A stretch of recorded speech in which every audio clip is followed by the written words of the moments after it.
Hello, welcome to my YouTube channel. കഴിഞ്ഞ വീഡിയോയിൽ ഞാൻ എന്താണ് ലോ ഓഫ് അട്രാക്ഷൻ അതുപോലെ മാനിഫെസ്റ്റേഷനെ കുറിച്ചൊക്കെ പറഞ്ഞിരുന്നു. അപ്പം ആ വീഡിയോസ് കാണാത്തവരുണ്ടെങ്കിൽ എന്തായാലും കാണണം. അപ്പം നമ്മൾ അവിടെ പറഞ്ഞു വെച്ചത് അലൈൻമെന്റിനെ കുറിച്ചായിരുന്നു. എന്താണ് അലൈൻമെന്റ്? നമ്മൾ ലോ ഓഫ് അട്രാക്ഷനിൽ എന്തൊക്കെ ടെക്നിക്സ് അല്ലെങ്കിൽ എന്തൊക്കെ ടൂൾസ് ഉപയോഗിക്കുന്നു എന്നത് മാത്രമല്ല കാര്യം. ഈ അലൈൻമെന്റ് കറക്റ്റ് ആയെങ്കിൽ മാത്രമേ നമ്മൾ ഈ പ്രാക്ടീസുകളൊക്കെ ചെയ്യുമ്പോൾ നമ്മൾ ആഗ്രഹിക്കുന്ന രീതിയിലുള്ള ഒരു ഡ്രീം ലൈഫിനെ നമുക്ക് സ്വന്തമാക്കാൻ സാധിക്കും. അപ്പോൾ നമ്മൾ അലൈൻമെന്റ് പറയുന്നതിന് മുമ്പ് നമ്മൾ കുറച്ച് കാര്യങ്ങൾ മനസ്സിലാക്കേണ്ടതുണ്ട്. ഈ വേൾഡ് എന്ന് പറയുന്നത് തന്നെ ഒരു എനർജിയാണ്. ഈ യൂണിവേഴ്സ് അതും ഒരു എനർജിയാണ്. ഡിവൈൻ എന്നതും ഒരു എനർജിയാണ്. ഈ പ്രപഞ്ചത്തിൽ എല്ലാ കാര്യങ്ങൾക്കും എല്ലാ വസ്തുക്കൾക്കും അതിൻ്റെതായ എനർജി ഉണ്ട്.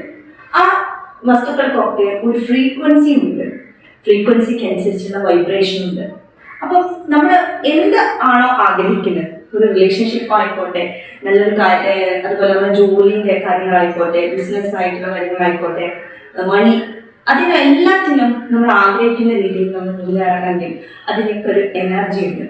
ആ എനർജിക്ക് ഒരു വൈബ്രേഷനും അതുപോലെ അതിനൊക്കെ ഒരു ഫ്രീക്വൻസി ഉണ്ട്. അപ്പം നമ്മളും മനുഷ്യന്മാരായി നമ്മളും ഒരു എനർജി തന്നെയാണ്. ഈ മൈക്രോസ്കോപ്പിലൂടെ നമ്മൾ നോക്കുമ്പോൾ അതിനുള്ളിൽ എനർജിയാണ് ഒഴുകിക്കൊണ്ടിരിക്കുന്നത്. അപ്പം നമ്മൾ ആഗ്രഹിക്കുന്ന കാര്യം നമ്മളിലേക്ക് അട്രാക്ട് ചെയ്യണമെങ്കിൽ ആ കാര്യത്തിൻ്റെ എനർജിയും നമ്മുടെ എനർജിയും തമ്മിൽ ഈക്വലായി വരണം. അതായത് നമ്മളുടെ ഫ്രീക്വൻസിയും അതിൻ്റെ ഫ്രീക്വൻസിയും, അതായത് വൈബ്രേഷൻ, രണ്ട് കാര്യങ്ങൾക്ക്, അതായത് നമ്മുടെ വൈബ്രേഷനും നമ്മൾ ആഗ്രഹിക്കുന്ന കാര്യങ്ങളുടെ വൈബ്രേഷനും കൂടെ മാച്ച് ആകുമ്പോഴാണ് അത് നമ്മളിലേക്ക് അട്രാക്ട് ചെയ്യുന്നത്. അപ്പം അതിനാണ് നമ്മൾ അലൈൻമെന്റ് എന്താണെന്ന് നമുക്ക് അറിയണമെങ്കിൽ എനർജിയെ കുറിച്ച് നമുക്ക് മനസ്സിലാക്കണം. അതുകൊണ്ടാണ് ഞാൻ എനർജിയുടെ കാര്യങ്ങളെ കുറിച്ചിട്ട് അത് പറഞ്ഞു തന്നത്. അലൈൻമെന്റിൽ പ്രധാനമായിട്ടും നമ്മുടെ മൈൻഡ്, ബോഡി, സോള് ഇവ ഒരുമിച്ച് ചേരുമ്പോഴാണ് നമ്മളുടെ അലൈൻമെന്റ് കറക്റ്റ് ആവുന്നത്. മൈൻഡ് എന്നത് എന്താണ് മനസ്സ് എന്ന് പറഞ്ഞാൽ ചിന്തകളും അതുപോലെ വികാരങ്ങളും അതുപോലെ നമ്മുടെ ആഗ്രഹങ്ങളും കൂടെ ചേർന്ന ഒരു എനർജി, ഒരു കൂട്ടം എനർജീനെ ആണ് നമുക്ക് മനസ്സെന്ന് പറയുന്നത്.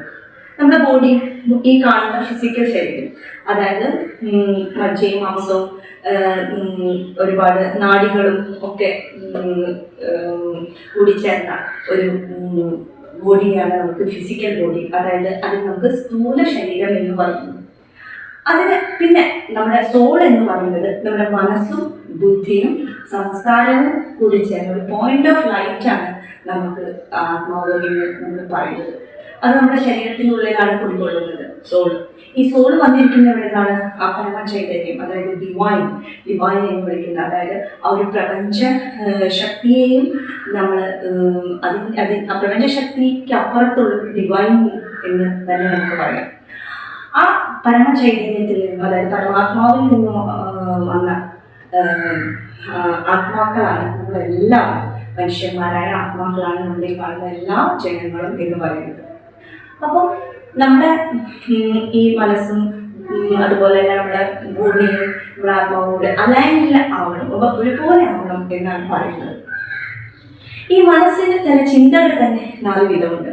ഒന്ന്, നമ്മൾ കഴിഞ്ഞ കാലത്തെ കുറിച്ചുള്ള ചിന്തകൾ നമ്മൾ ചിന്തിക്കും, അതുപോലെ പ്രസന്റിലെ കാര്യങ്ങൾ ചിന്തിക്കും, അതുപോലെ നമ്മൾ പാസ്റ്റിലെ അതുപോലെ ഭാവിയിലുള്ള കാര്യങ്ങളെ ചിന്തിക്കും, അതുപോലെ വേണ്ട കാര്യങ്ങൾ ഉണ്ടാവും നമ്മുടെ ചിന്തകൾ, അതുപോലെ കുറേ നെഗറ്റീവായിട്ടുള്ള കാര്യങ്ങളെ കുറിച്ചൊക്കെ നമ്മൾ ചിന്തിക്കും.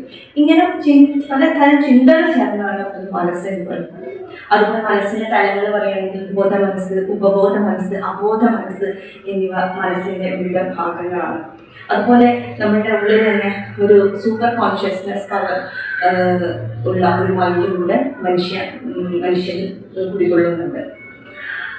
ഈ മനസ്സിലുള്ള ഓരോ ചിന്തകളും അതുപോലെ നമ്മുടെ ബോഡിയിലെ കാര്യങ്ങളും അതുപോലെ സോളും കൂടെ ചേർന്ന് അത് തീർച്ചയായിട്ടും ഒരു അലൈൻമെന്റിൽ എത്തണം. അപ്പോഴാണ് നമ്മുടെ കാര്യങ്ങൾ നമ്മളിലേക്ക് അട്രാക്ട് ചെയ്യുന്നത്. ഇനി നമുക്ക് യോഗശാസ്ത്ര പ്രകാരം പറയുന്ന ഒന്നാണ് എന്താണ് നമ്മുടെ സൂക്ഷ്മ ശരീരം, അതുപോലെ സ്ഥൂല ശരീരം, അതുപോലെ കാരണ ശരീരം എന്നീ കാര്യങ്ങളെ കുറിച്ച് നമുക്ക് മനസ്സിലാക്കാനുണ്ട്. അത് നമുക്ക് എൻ്റെ അടുത്ത വീഡിയോസിൽ വളരെ ക്ലാരിറ്റിയോടുകൂടി ഞാൻ പറയുന്നതാണ്. അപ്പം എൻ്റെ വീഡിയോസ് എല്ലാവരും സബ്സ്ക്രൈബ് ചെയ്യണം. എൻ്റെ പുതിയ വീഡിയോസ് എല്ലാവരും കാണണം, ലൈക്ക് ചെയ്യണം, ഷെയർ ചെയ്യണം. Thank you.